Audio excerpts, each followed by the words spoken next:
Assalamualaikum warahmatullahi wabarakatuh. Perkenalkan, nama saya Tati Haryati, guru matematika kelas 8 dari SMPN Negeri 10 Kota Serang.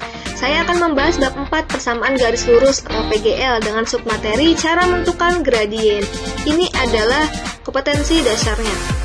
Kompetensi dasar yang digunakan adalah 3.4, yaitu menganalisis fungsi linier sebagai persamaan garis lurus dan menginterpretasikan grafiknya yang dihubungkan dengan masalah kontekstual.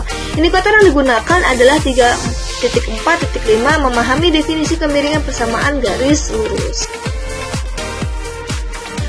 Kita masuk ke bentuk umum persamaan garis lurus. Persamaan garis lurus yang kita ketahui ya, bentuk umumnya adalah Y sama dengan MX ditambah C, di mana X dan Y adalah sebuah variabel, M-nya di sini adalah gradien atau kemiringan garis, dan C-nya adalah konstanta. Nah, dari bentuk umum ini kita menemukan istilah gradien ya, yang disimbolkan oleh M.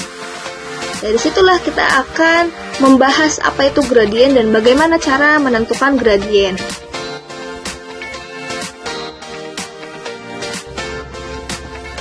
Ya, apa itu gradien? Nah, gradien adalah bilangan yang menyatakan tingkat kemiringan suatu garis. Jadi, semakin miring suatu garis, semakin besar juga gradiennya. Untuk menentukan suatu gradien garis, harus diketahui terlebih dahulu persamaan garisnya.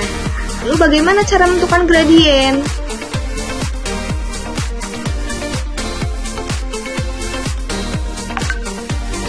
Cara menentukan gradien. Yang pertama adalah dengan cara menentukan gradien dari sebuah gambar grafiknya. Yang kedua, cara menentukan gradien dari persamaan Y sama dengan MX ditambah C atau bentuk umum persamaan garis lurus ya. Yang ketiga, cara menentukan gradien dari persamaan AX tambah BY tambah C sama dengan 0 ya. Kemudian yang keempat, cara menentukan gradien dari dua titik yang diketahui. Kita ke yang pertama. Yang pertama, cara menentukan gradien dari gambar grafik. Nah, jika garisnya condong ke kanan, maka nilai gradiennya positif. Seperti apa gambarnya?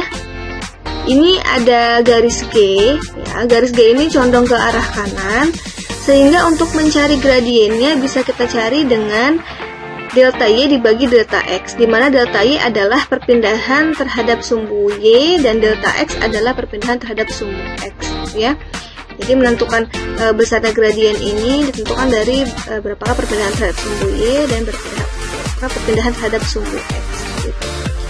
Selanjutnya ya, masih di cara menentukan gradien dari gambar. Jika garis condong ke kiri, maka nilai gradiennya negatif. Seperti apa gambarnya? Ini ada garis G, tapi untuk garis G yang sekarang condongnya ke kiri. Nah, cara menentukan gradiennya sama seperti yang condong ke kanan. Bedanya di sini ada tanda negatifnya. Jadi mencari gradien itu sama seperti negatif delta Y dibagi delta X, di mana delta Y sama ya perpindahan terhadap sumbu Y dan delta X adalah perpindahan terhadap sumbu X ya. Ya, selanjutnya contoh soal. Tentukan gradien garis A. Perhatikan gambar di bawah ini. Gambarnya ini ada garis A seperti ini. Tentukan gradiennya. Nah, sama seperti yang sudah kita pelajari bahwa ada garis yang condong ke kanan dan condong ke kiri. Kalau kita lihat garis yang ini, garisnya condong ke kiri ya. Karena dia condong ke kiri, maka rumus yang dipakai adalah negatif delta Y per delta X, seperti itu ya. Nah, delta Y-nya berarti dia perpindahan terhadap sumbu Y atau yang tegak ini ya. Nah, ini adalah 4 ya, 4 satuan.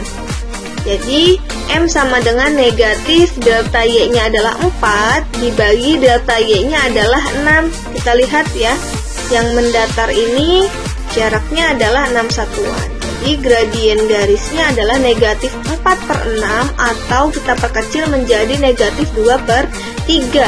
Jadi gradiennya adalah negatif 2/3. Ya, cukup sekian. Saya Tati Haryati dari SMPN 10 Kota Serang mengucapkan terima kasih sudah menonton video ini. Semoga bermanfaat. Kurang lebihnya saya mohon maaf. Akhir kata, wassalamualaikum warahmatullahi wabarakatuh.